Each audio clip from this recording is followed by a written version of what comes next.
and bring up the regular screen, that would be great. Right.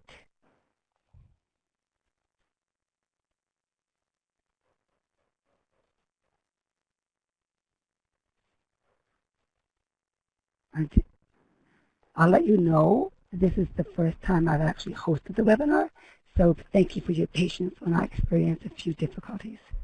You're doing great, Carol. There we go. Thanks, Paul.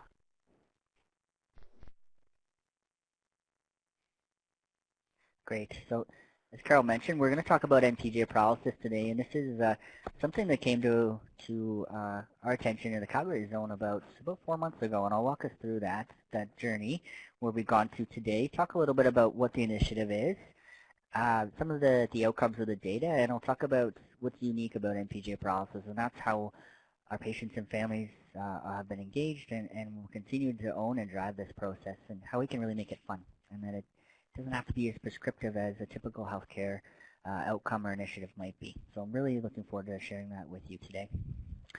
So I'll transition on to our next slide, and I wanted to give a bit of a background. So our program supports, as I alluded to in the opening, many hospitals within Calgary and across the province as well. And a patient concern had come up at one of the sites that we support around a patient being exposed when ambulating wearing a hospital gown. And for those providers or health professionals in the room, I'm sure you've come witness or seen a patient sadly be exposed when they're wearing a patient attire, and typically it's no one's direct fault. It's just the ease and the comfort of that gown and why they're there. Is kind of unfortunately kind of opens people up to those circumstances. So our team, and specifically on the call today, Valerie Stewart and a colleague from the PLC, Amber G. Keeley, led a bit of a design team to see how we can make some changes. We wanted to look at how we could honor patients and families to bring in their own clothes. And what that led us to was a colleague in the National Health System, Brian Dolan. And you can see a picture of Brian on your screen right now. And Brian is actually leading and the creator of this initiative. And he came to us on April 3rd. We were very fortunate to tag on to one of his visits to Canada and to Calgary, and to have him speak across the province about how we can make patient time the most important currency in healthcare. And during that conversation, he alluded to the practice that I'm going to describe to you today, EndPJ paralysis. So our journey began on April 3rd, 2018, and I'm looking forward to sharing where that's going and what it's led to. So as we get started, I want to outline the basics of the initiative, and it can be really broken down into two key aspects. And one, it really embodies and resembles patient-family-centered care principle of respect and dignity. So how do we look at respecting and maintaining dignity of our patients to honor them to wear their own clothing? Something that we've heard from patients, and we'll touch on some of the studies in the presentation today that outline patients would feel more comfortable to get up, dressed, and moving when they're in their own clothing. And that name, EndPJ paralysis, can often be misleading. What we're really focusing on is making people feel comfortable to wear the clothing that they would typically wear in their environment to be up and moving. So oftentimes people will say, Paul, I really enjoy wearing my pajamas in the hospital, and it's something that I feel comfortable in. So the focus is really to take away that that prison jumpsuit or the hospital gown, and you'll hear a little bit more about that throughout the presentation, but really to honor them to wear the clothing they want to feel comfortable in moving. So that's where that respect and dignity piece comes up. The secondary piece is around how we really organically decondition our patients, and by no one's fault, by even having them walk through an acute care unit's door. Our focus is really on optimizing and maintaining health from that current health condition. The way our environments in hospitals and acute care units are set up are really meant to have a focus around the bedside, and I'd like to call that bed centricity. But by care being delineated to the bedside, we often forget to support, and patients often forget to look at getting up and walking. So there's a huge component of EndPJ paralysis that focuses on getting people up and moving to support that factor of wellness and health, as well as to break down any chance that there might be deconditioning. And I'm going to share a whole load of stats here with you in a few minutes. It would be great as I walk through the presentation. Some stats will be specifically to Calgary, and some will be the National Health Service, and I will just delineate those when they come up. So, and I've set these next few slides up to be almost like a sales pitch, and an ironic sales pitch, so bear with me. So the special offer that we can provide you as a patient If you spend 1 week in bed, this is what we can provide you. We'll get you 20% off your quads or your powers, 20% off your power to your quads, or an associated 1.5 kilograms of muscle mass. You can lose 10% off your anaerobic capacity, and I've actually heard people equate this to similar to smoking a pack of cigarettes a day. That's not it, though. You spend another week in bed, we can give you a reduction in fitness up to equal of 30 years of aging, and this is specifically true for our senior population. So these effects are lasting and long. A close friend and patient advisor of mine that I work with fairly regularly in the zone, she outlines anytime she's been in the hospital for a period of time, it can take up to 3 to 5 times longer for her to feel like herself, whether that's physically, mentally, or spiritually. So that resonates with me as well as the patients that we support in the Calgary zone. Some more facts and data about inactivity and around that deconditioning piece. It's almost a 50% chance of increased risk of disability. We see the same outcome with the increased chance of needing help with the activities of daily living 1 month after discharge. We see ongoing muscle weakness 3 to 5 years after discharge. And for those allied health colleagues in the room, it's a 66% chance of expected 6-minute walk test results 1 year after discharge. And the big one that really resonates with me and our leadership and all of us is capacity on a lot of our sites is really tough right now. We know that we have a challenge with transitions, especially those patients that have unique health care needs. So when we look at deconditioning with our patients, we look and we know that there's a 5-time chance of risk of needing institutional care on discharge. And this really strikes a chord with myself. How can we really optimize patient involvement and really help them own their care to make sure that they're not losing this fitness aspect or that they're not deconditioning themselves? Some other aspects that we want to look at too that are associated with deconditioning: accelerated bone loss, malnutrition, delirium, sensory deprivation, incontinence as well. For any of us that are involved in accreditation or really looking at some of those factors that really inhibit patients' length of stay, so things like pressure ulcers, falls, VTE, which is venous thrombosis embolism, which is a blood clot anywhere in your body. How does this impact this? And our colleagues in NHS definitely have shown that this initiative, by getting people up, dressed, and moving, can impact that, and I'll show you here in a few minutes. But where does the ownership lie, and specifically, what is the patient perspective around this? And this is what I call the ICU gown, because they see everything about you from the backside, and this is the gown we would typically see in the hospital environment, and what's led to that patient concern about an elderly lady being exposed. So our patients will tell us something's wrong when they're wearing a hospital gown, that they feel very vulnerable, they feel disadvantaged, disempowered, they feel it's horrible. And one specific one that really resonates with me is that they can't question anything. And that makes me feel a little sad. A colleague of ours shared in a meeting not too long ago that she was at the emergency with her friend. And actually, her friend was coping okay with potentially being admitted until the staff handed her the hospital gown and reinforced that she must wear that. At that time, the patient broke down into tears and started to feel like, I'm in serious trouble. Her anxiety went up to feel like she was losing control. So I know that is one small example, but it's some of the things that our patients are telling us when they're feeling the hospital gown or wearing that hospital gown. One aspect that I wanted to outline is this practice is not new. It's something that we've known for years and years, but just with technology as it's advanced and the focus on care and pathways, things around getting people up and moving, they tend to slip in our everyday roles as health professionals, as patients, and even as family.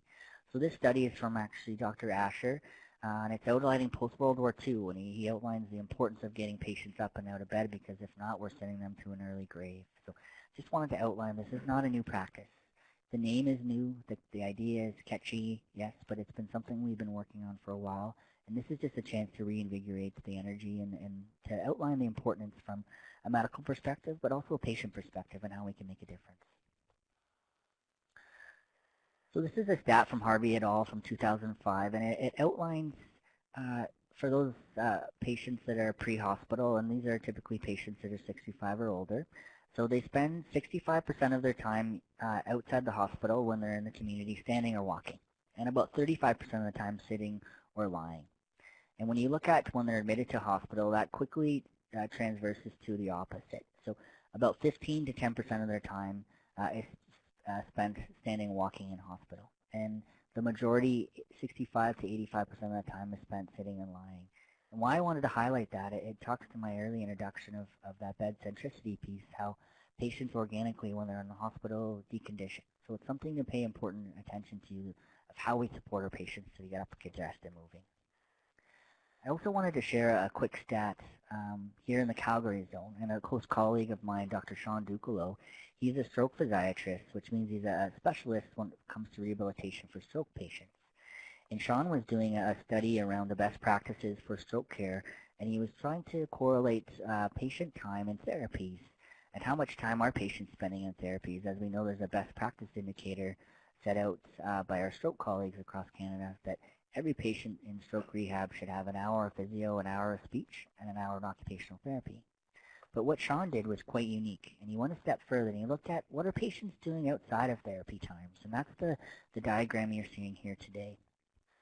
So there is, he looked at a study of about 40-minute periods, and there's a large number of indicators here. But what I really love you to focus on is the far right hand of the page around inactive, watching TV, sleeping, or doing nothing. If you count those up, it's about 75 to 85% of the patient's time on an active inpatient neurostroke unit here in the Calgary region.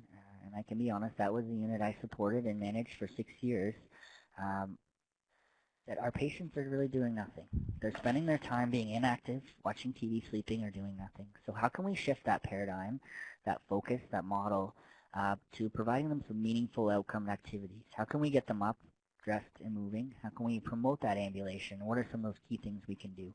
So we know not only in an international, but even within a Calgary and Alberta context, that our patients are spending the majority of their time with really meaningless activities. What I wanted to highlight here is an article that came out of the National Post about 2 months ago now. And as you can see by the title, the dreaded hospital gown, described as healthcare's prison jumpsuit, often imposed on patients needlessly. So this study was done, and the link is there. It's still a very active link to the National Post.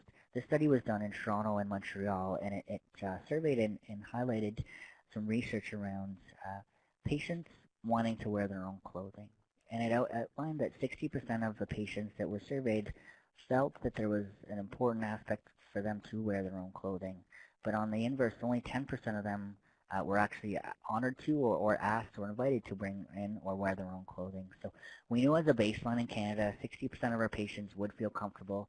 They would be more apt to get up and moving if they were able to wear their own clothing. But only about 10% of them are having that opportunity. And to be honest, that is a very close stat that we would resonate here in Calgary. Anecdotally, we hear there is no hard and fast rule about that, and specifically because there's concerns and there's some myths that we need to bust, and we're going to walk through those here in just a second. So I encourage you to seek out this article and find a little bit more about what our patient perspective is from a national perspective. So I wanted to start with how can we make this happen, and we'll walk through this together. But it's really about encouraging patients to get up and dressed and to outline those facts that I just shared, that deconditioning is very harmful for them, and to think about how we can engage families in this as well. So work with families to have patients' own clothing brought in from home around that self-identity, that dignity, that respect piece, who allows them to be who they are. Think about how they can interact with their care providers a little bit more and allow them to have that kind of self-awareness piece. It's important to actively encourage ambulation with those who can ambulate safely, and for those who can't, thinking and working with your allied health colleagues or your nursing colleagues and families to think about how we can increase confidence to get them up and moving. For those who can't walk, and unfortunately that is a challenge, one of our pilot units here in the Calgary zone will be working with our acute spinal cord injury team. And unfortunately, some of those patients have some challenges due to their diagnosis of a severed spinal cord that might never walk again. So how do you work with them to really support them if they can't ambulate, but to get them up, dressed, and moving, up in their chair, looking at how they can really enforce their activities of daily living as well. So we need to work with families to be the support person, to listen to and honor them, and it's really around that patient family-centered care practice of information transfer. How can they really ensure that they can be a part of their care? We need to measure, and I'm going to talk about that. And the most important thing, we really need to celebrate to do as much as we can to honor this program and honor the great work from frontline teams, patients, and families. So we wanted to think, okay, if we're going to roll this out in the Calgary zone, and there was overwhelming support and energy about, hey, Paul, let's get this program going in our area. So we wanted to do this in a way that we engage frontline teams, and not from a top-down, you shall perspective, but hey, this is some of the things we're thinking about. What are the things that we can do to really support the frontline teams? How can we hear their concerns? Quite often, unfortunately, in healthcare, that's a part that we skip, or we do that at the end. But we tried to do that up front before we started any pilots or anything like that. So we looked at engaging 4 nursing units here in the Calgary zone or asked initial thoughts on the EndPJParalysis campaign. Teams were provided the content of the initiative, very much like I just shared with you the first 15 minutes of this presentation, and creating awareness and desire was our main goal. And the following 5.5 themes came out of that exercise that I'd like to share with you today to think about if you're interested in launching PJ paralysis in your area, or even as an individual health practitioner, how can you take this practice up in your own areas or your own specialized profession? Things to think about, especially when it comes to engagement and myth busting. So there's a variety of ways we did this, and really it meant asking frontline teams, hey, tell us about what your claims and concerns are, whether that was using a different QI tools like keep, stop, change, keep what we're doing, stop what we're doing, or change what we're doing around this initiative. Throwing up a large chart paper and saying, hey, tell us what your thoughts are about this. Using red light, green lights, and yellow light around what are the things you are really concerned about with the red light. Yellow light, things you're a little skeptical about, but you could be, you'd have to have a question before you can provide the answer. And green light, what are the things you're really excited about that you feel can change the culture for patient-family-centered care? When we had the chance to engage the frontline teams, they came up with the big 5.5 concerns or things they wanted to really have questioned before we rolled this initiative out. And those are staff expectations on laundry, infection prevention control. What about those who don't have clothing to wear or can't afford clothing? We have a lot of urban city homeless population that we should be working and supporting with. What about diagnostic imaging concerns? Staff time and resources, this could potentially shift the focus from how we can provide care, so it might take a bit of a culture change on that unit. And what about patients that are formed or an elopement risk? Some institutions, some sites, and some units have practice supports that say patients should be wearing a gown. So I'll talk a little bit about that going forward. So the first concern I wanted to address was the staff feedback on laundry. And these are some of the quotes here from the staff themselves. So who's responsible for laundry? How can we ensure this is a partnership between patients and family? If patients soil their clothing, are we not responsible for cleaning? I hope not. And these are real-life concerns, which I love, and I think the value of engaging frontline teams about that. So we wanted to take this feedback and provide them with a bit of guidance around how they could provide sustainable and consistent service across all of our sites. So really it allowed our leadership team to come back and say, okay, these are the expectations around staff and laundry. So unfortunately, we do not provide laundry services in Alberta Health Services. There are some unique sites or programs, such as rehab centers or mental health programs, but that is not consistent across all of the sites. And staff, I wanted to outline, are not expected to do patient laundry while they're in our care. However, what we would ask the staff to be consistent about is how we work with family members that they need to take their belongings home to wash. And when clothing is soiled, staff should place them in a soiled laundry in a plastic bag, label with the patient's name tag, and make a quick note for the patient or family members to bring home to wash. And if you look at infection prevention control, they recommend that personal items should be laundered at home on a normal wash and dry cycle just for that cleanliness. So, I think that right away out of the gate allowed some of our, especially our frontline nursing teams from our 3 core levels, to understand that, the family need is to be a part of this initiative as well, and that they will not be expected to be doing laundry as part of their professional role. That is something that will be expected and hopefully supported by the family, and we'll do our best to make sure that's consistently happening.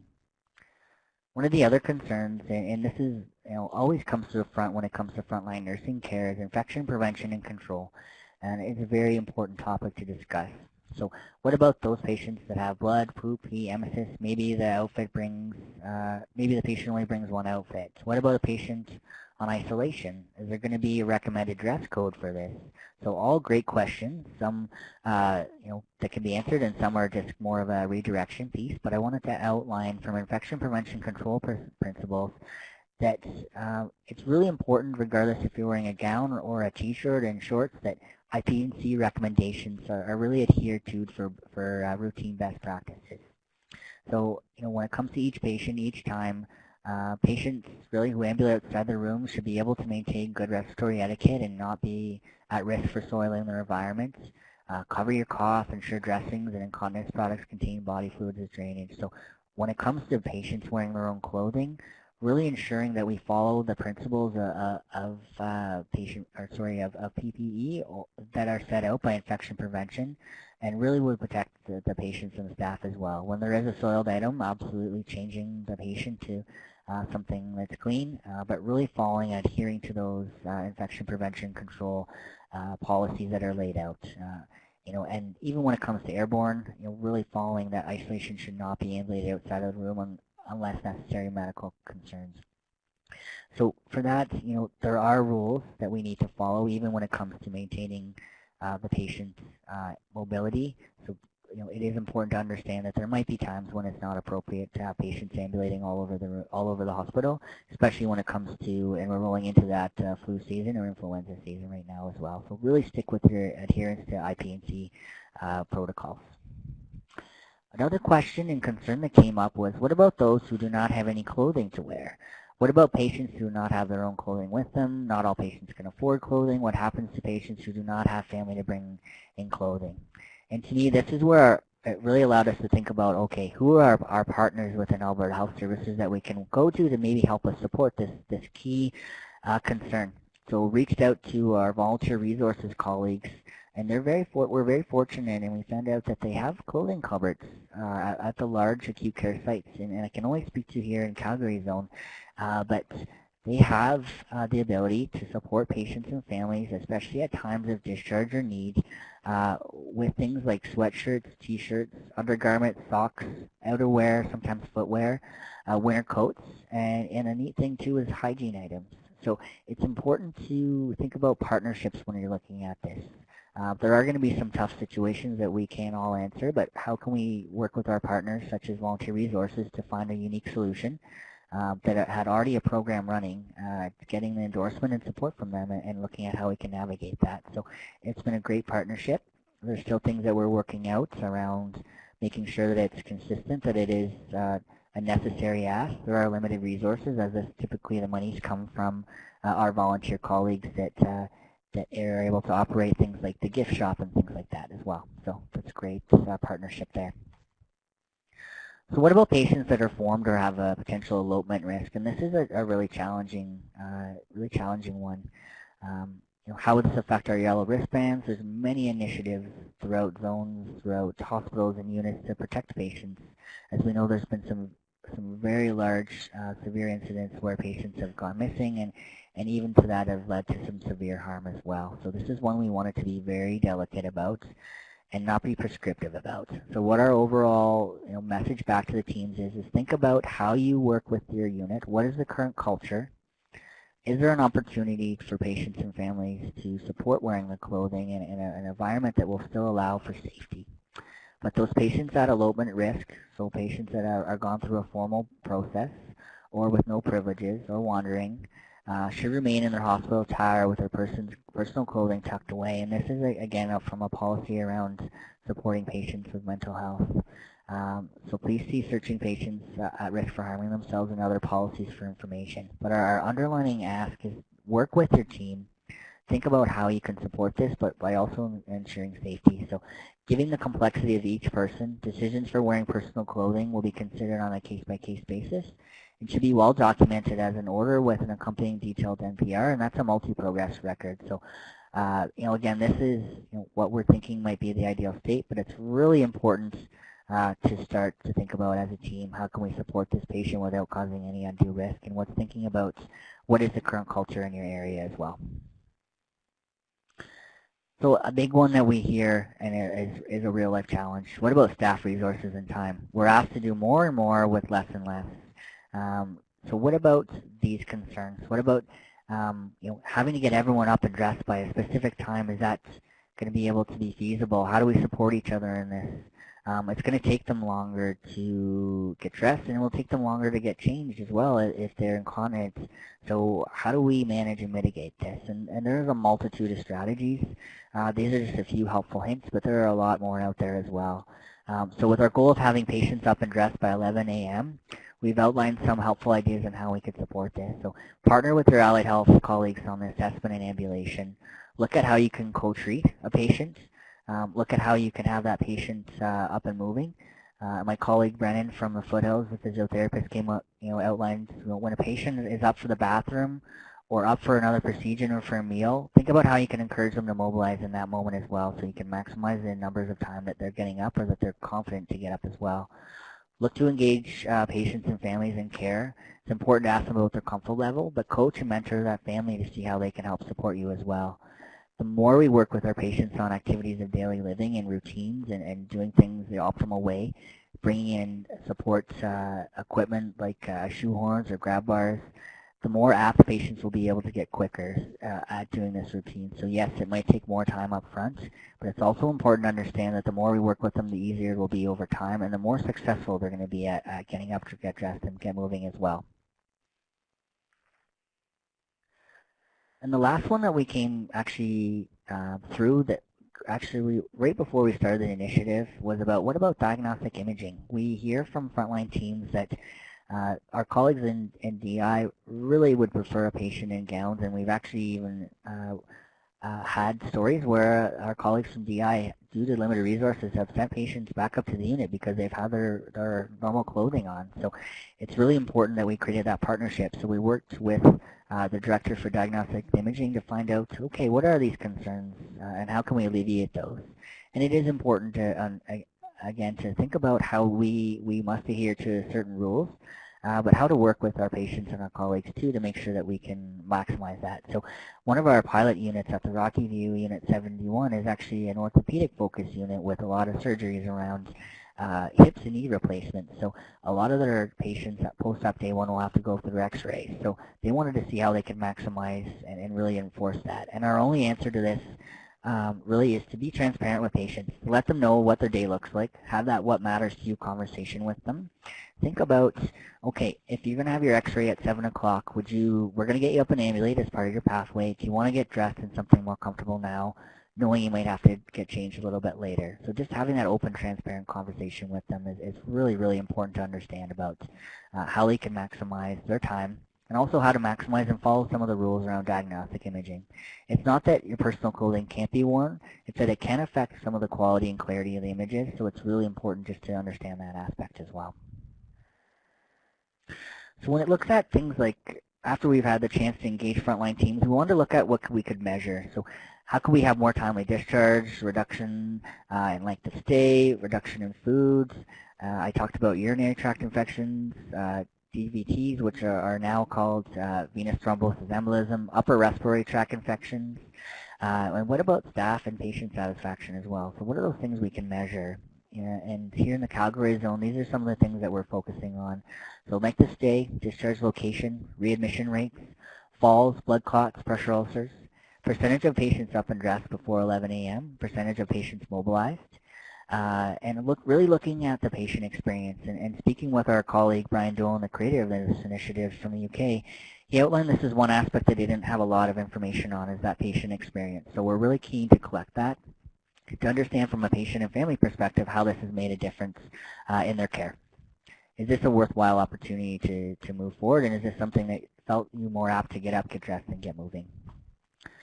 And how we're going to do that here in the Calgary zone, and this is not exactly what it will look like or the name, but I wanted to show you an example of how you can use some of the online tools such as Tableau, RedCap, or Survey Select, which are 3 unique ways that Alberta Health Services has for displaying of data. So we can be transparent and post these results in a similar way. Again, this is a different dashboard for a different program, but this is what we're leaning to, is to open it up for public transparency to post on the unit so let your staff know how well you're doing, especially when it comes to a patient experience piece. And the last piece, and I'm going to talk a little bit more about this as we go through, but as an organization, we really need to ensure that we're collecting both data and stories to guide our work in healthcare. We can't just collect one or the other. It's important to do both. So that's why we're really focusing on those kind of primary data pieces, but also that patient experience piece as well. And not only when we're looking at outcomes, but also at implementation, design process from the moment we start this.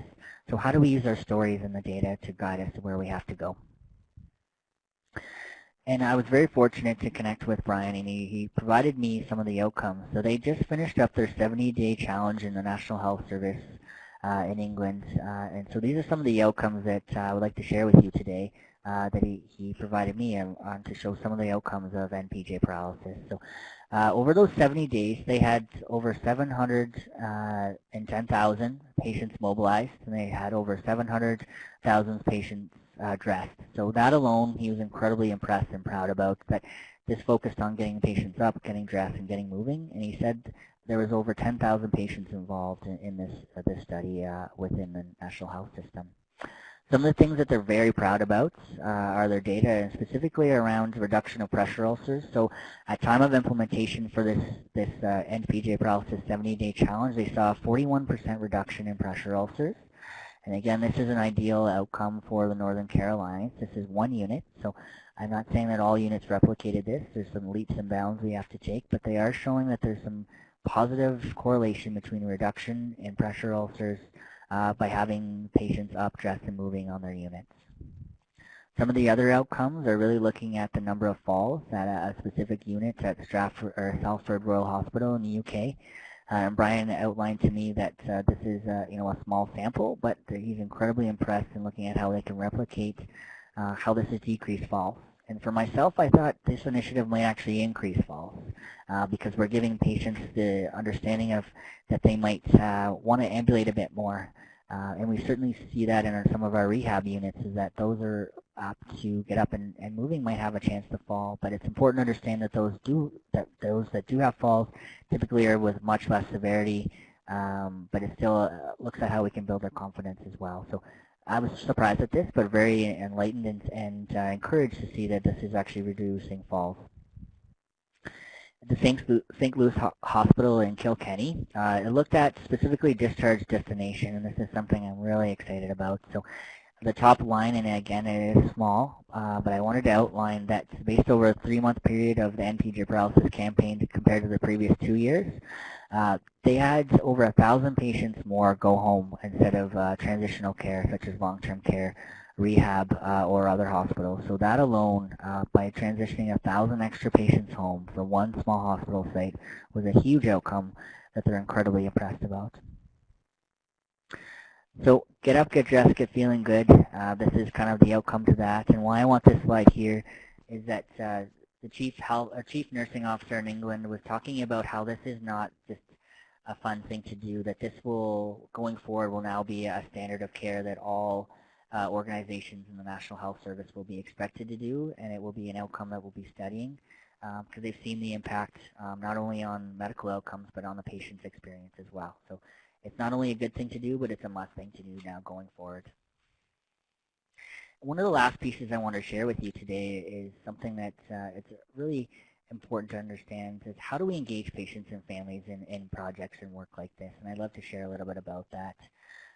So I'm highlighting a slide here that has a connection with our engagement and patient experience colleagues, and they're partners of mine that support all 5 zones in Alberta Health Services around connecting you with patients and families. And I just wanted to give them a bit of a plug here. They do great work, and they are truly leading the way on how we can connect with patients and families. And as I have you review that slide, I'd love to share a bit of Carol's story as to why she wants to be involved in the NPJ Paralysis Initiative. And Carol, I know you're on the call here today, so I hope I do this justice for you. But I asked Carol, why do you want to be involved as a patient advisor in this initiative? And this is what she outlined to me. So my thoughts, Paul, as to why I want to be involved. We know that 65% of patients admitted to hospital are elderly, and they are most likely to experience the most adverse effects of long-term care hospital stays. I grew up with what seemed like many elderly relatives in the family, and several of them ended up in my mom's care. I always felt compassionate for these older adults, especially those who were isolated and who couldn't mobilize well. I have seen the effects of people being bedridden for long periods of time, and I know how rapidly people can deteriorate physically, socially, and mentally.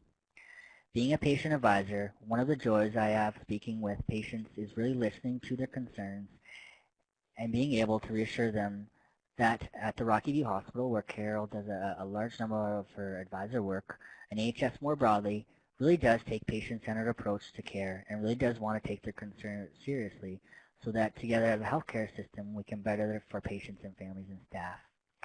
When Paul brought up this initiative at the Rocky View General Hospital, I was so excited to see another example of a smart, efficient, almost easy way to improve care for a vulnerable population. It was a great encouragement to me to see so much support for this idea by management and staff alike, all wanting to help patients get up, get dressed, get moving because it's healthier for patients and better for the healthcare system. What I especially love is that ending PJ paralysis can even help people maintain their independence. Being able to go home after a hospital stay versus needing long-term care. This is a tremendous benefit to patients and their families and promotes overall emotional, physical, and mental well-being. So thank you, Carol, for sharing that. Carol and I were really hoping to be able to share more with you today, and we're looking forward to doing future webinars together with more patient advisors on how we can really change the practice of engaging patients and families. But part of the work that we did working with patients and families, and part of this initiative is probably one of the strongest pieces, is everything we created for patients and families around education, presentations, resources were all co-designed with health professionals and patients. So what you're seeing in front of you here is a guide to ending PJ paralysis for patients, families, caregivers, and friends. And the content was created, resourced, and searched out by a co-design group that really allowed us to move it forward. This now is in the hands of the pre-op assessment clinics at our pilot sites to allow patients to have an understanding before they're in the hospital, when they're getting their pre-op teaching, that they should be prepared to end PJ paralysis. And it gives them quick tips and tricks to think about that as well.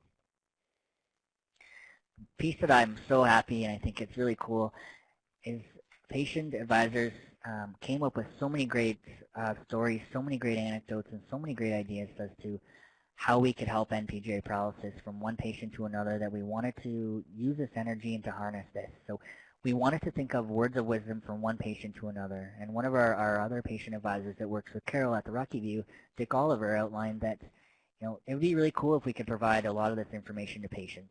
As a care provider, you do a great job, but I really want to tell them what I feel. Like, I've had surgeries, I've been in the hospital. It'd be great for me to tell you what I could, give you some tips and advice. So what you're seeing here is a one-page fact sheet that is also going with our patients as kind of their admission package or their pre-op package, to let them be prepared from one patient to another to really how to maintain and understand how they can end PJ paralysis. So two really unique ways of marketing this program, and it goes back to, again, by not being prescriptive, is thinking about how patients and families can be a part of that marketing campaign. And you're actually seeing Dick here on the right-hand side, and Bev, another patient advisor that does great work with us in the Calgary zone. They wanted to show the differences of wearing a hospital gown to wearing their own clothing. And I did not ask them to smile in either of those photos, so it was their own personal perspective. But I want you to focus on the demeanor, their face, and even the comfortability. So you can tell, like, Bev's clothing on the right-hand side, she's, it's fit, it's comfortable. And if you look at her gown on the left, it's quite saggy. She had to continuously reassure and move up her gown. And Dick on the right-hand side, Dick is just, I think he's over 6 foot, and the gown almost touched the floor for him as well. It was very uncomfortable, and he felt, this is not something I want to optimize. So Dick brought his shoehorn, he brought his shoes, he brought his, comfortable wear, and he's out there now promoting this. So these posters are 4 foot by 8 foot, and they're all over the Rocky View Hospital, and it's part of our patient engagement plan. I actually got a tweet last night from a patient advisor who was with their father on the inpatient unit to highlight, to say, this is really cool, this is really changing the way it's come from, and the most important part about this This was designed and created by patients and families themselves, which I am so proud about. Patients and families, we're really going to look at how they can help us with that experience piece. So we're going to talk a lot about that in the coming months of what the patient experience has been like. So this is another interface design that we're using to think about how we can use emojis as well as some basic feedback to help them inform and design our ideas. So there'll be much more of that to come in the future, but it's a really key component that patients help design some of those expectations and outcome surveys. So they've been a key stakeholder in helping us do that as well. And lastly, what I wanted to share with you before we open up the call to any questions is think about how you celebrate these moments, the initiative EndPJ Paralysis, and any little piece that you can. So when staff, think about staff wearing PJs to work and outline all the patients and families that they're creating awareness. So our colleagues at the Fails Unit 32 and 46, they had a pajama and pancake day to launch their pilot, and yes, it's a little bit strange for staff to wear pajamas, but what it did, it allowed them to have open, honest conversations with patients to say, hey, this is our initiative, we're really focusing on this, and it's a cool way to get up and the momentum going. You could look about things about creating an address patient award that staff can promote and create awareness. Measure out to track on the units to encourage patients to walk the track. And we've seen many different initiatives around encouraging patients getting up and walking certain distances or landmarks, providing maps of safe walking places of units or hospitals, looking at how we can create fun side projects such as Rocky View. They're looking at how they can walk to Waterton, so measuring the patient's distance walked, and they're hoping in a specific goal period that they can engage the patients to get up and walk that distance and back. Our colleagues in High River are doing a great job at really looking at how they support the senior population and being a bit nostalgic and having them, again, ambulate and try to walk a landmark or a historical landmark across the world that they can go to and even have their unit set up in a way that highlights walking points to those specific areas and engaging them in fun different ways. You can utilize Voicera overhead pages if you have that at your site for positive messages about getting up and dressed, reminders to patients. Use social media to celebrate all wins, and my colleague Jennifer Simon has been very active in the text box this morning and this afternoon. Thanks, Jennifer. Look at how we can use our Twitter accounts, our social media accounts to use that, and Jennifer and her team are really leading the way. So I just want to put a plug on hashtag PFCC for that with the Twitter followings. As you saw, using cardboard cutouts. And I'm going to quickly rip through some of those ideas I just shared with you before we open up to questions. So here's our colleagues at Unit 32 and 46 where they're up in their pajamas. They've even used painted footprints on the walls to be able to measure distance. They've created their mobility man, and this is kind of an educational teaching board for them, which is a really cool, unique way to engage with their frontline staff without being prescriptive. Our colleague in Patient Family Center Care, Autumn Smith, has been able to create some fun, cool avatars or emojis with various over 30 different cultures, disabilities, ethnicities to really represent, to allow frontline teams to use these images to change their messages for outcomes and various things like that. So looking at consistent branding has been really neat, and going outside the typical poster with lots of info. Let's make it kind of creative, fun, and designed in the focus of that. Emily Post, I think you're on the call today. Emily is doing a really cool work with the seniors group, and she'll actually be joining us in a couple weeks on our community of practice call, looking at how they can encourage designing of walkers. And in the UK, this photo's from the UK, a Zimmer is actually a walking frame, and they wanted to look at a campaign called Pimp My Zimmer. So again, looking at getting up, getting dressed, getting moving, but working with or looking at how Emily's doing in her area and looking at how they can make it a fun activity, again, to make people get up and moving using kind of different decorations and designs. So a really unique way and a side campaign around not being prescriptive to EndPJ paralysis. Thinking about walker for a tired fisherman, maybe it's a lead of horses or a tractor or something, but again, just being fun with how you design this. Really cool ideas for nostalgia and encouraging patients to do that. So this is a very radical model, but I thought it was quite fun and good to share. Again, here's some of our colleagues with their pajamas days, looking at their large cardboard cutouts. on their areas, and really trying to engage the patients in these conversations, having it up front, so not only patients but families are aware of what's happening in the initiative as well. And again, just the last celebrating pictures of our pajama day and kind of launching our pictures there. So I'd love to stop there. We have about 10 minutes for questions, and I see there's a few as well already there. So I'd love to open up the question box, and myself and our moderators will do the best to make sure that we can get those questions to you. And if we can't answer today, I'd be love to connect with you offline and see how we can make your questions come alive. Hi, Paul. It's Carol, and I have been moderating the chat box for you, and there have been a number of questions that have come through. So maybe while people are typing in any questions they have right now, I can share those questions with you. So Arthur Rehab from the Edmonton Zone has asked, are there any materials or resources available to share or place on units, or is this on the pilot project? Yeah, great question. And I'm working with our provincial communications teams right now. We do, thanks to the Leduc Hospital, they put forward the idea in November, and there is a provincial webpage that's patient-facing as well as staff-facing. So in the next couple of weeks, we're hoping to update the resources, what we've created in the Calgary zone, as well as working with some of our colleagues across the other zones to have a provincial standard. I'm happy to share the documents we've created. Just would ask you to check in with your communications team just to make sure that they're supportive of using the branding we've gone for right now. At AHS, we want to make sure there's consistency, so I just ask that you do that, but I'd be more than happy to share kind of the 6, 7 brochures, pamphlets, posters that we've created to get the pilot going here in the Calgary zone.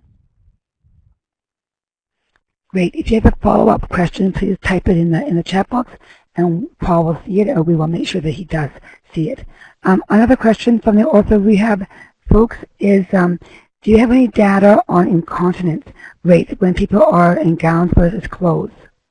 I don't, but that's something I can seek out for you.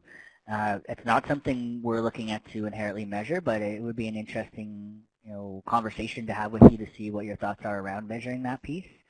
I kind of just assuming that, it could be pros and cons.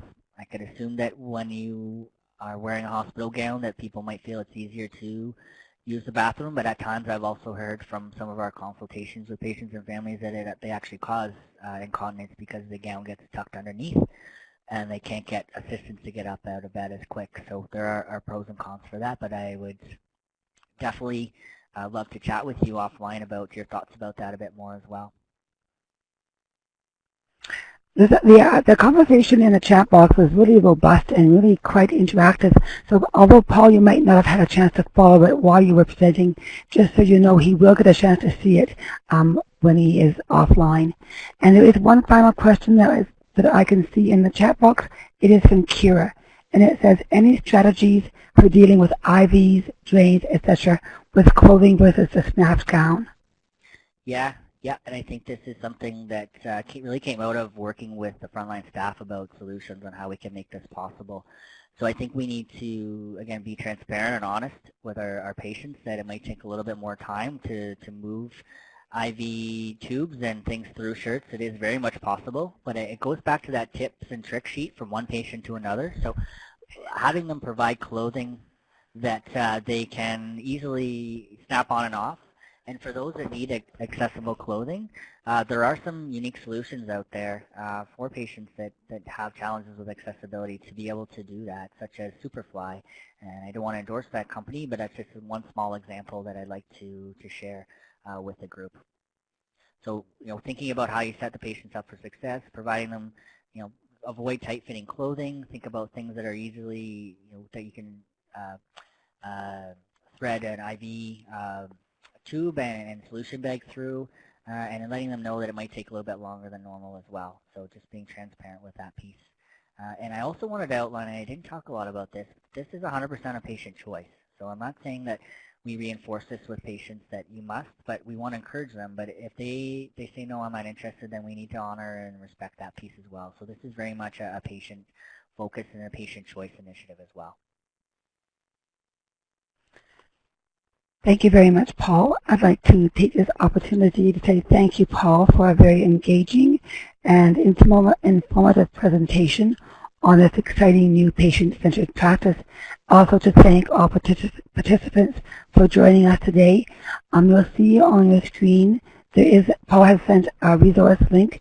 If you would like to get more information about EndPJ paralysis, you can just copy that URL and it'll take you to our Insight page where you will get more information. We also would very much appreciate your feedback on today's webinar, and we would ask if you have time to please click on the evaluation link for EndPJ paralysis and complete our survey. If you don't have time right now, just so you know, we will be sending the participants a copy of the presentation along with the evaluation link. So I would like at this time to say thank you for joining us, and we hope to see you at our next webinar, which will be taking place on November the 7th. For a listing of all of our QTSE webinars, please go to our Insight page where you will see our upcoming webinars as well as those that we have archived. Any other comments that you would like to make, Paul or Vanessa? No, I just wanted to thank the group for coming today and thinking about how, as an individual or as a program or even as a profession, you can really look to support patients from deconditioning. And I think back about those two aspects of respect and dignity and ambulation. And if you can't do one, then focus on the other. That's still a big win. So I just want to get you to think how you can engage the patients and families in this to be a part of helping own their care and to help end PJ paralysis. So thanks for your support today, and I look forward to hopefully coming back in the future and sharing some of our specific outcomes once our data rolls in. We would love it if you came back, Paul. I know people are very much interested in this and looking at what you're doing and where it's going to go. Vanessa, do you have any comments before we end this session? No comments from me. Just noticed that someone was asking about the PowerPoint being sent out, and just wanted to let everyone know that you will receive a copy of the PowerPoint as well as a link to the recording of this webinar as well. So just keep an eye on your emails and you'll get a follow-up message from us. I'm seeing that Kishim is saying the link within the Insight page is not found. Have you been able to find it, Hisham? Yeah, so Paul, the link within that Insight page, it's the actual EndPJ paralysis movement page. Looks like the link is broken, so might just need to connect with webcoms, I guess, about that. Might have something to do with the update, I guess. But I will definitely switch over. Yeah, I know the external cool. Thanks. patient page is still active and set up as well. Okay. Thanks, everybody. We're going to sign off now, and I hope you all have a wonderful afternoon.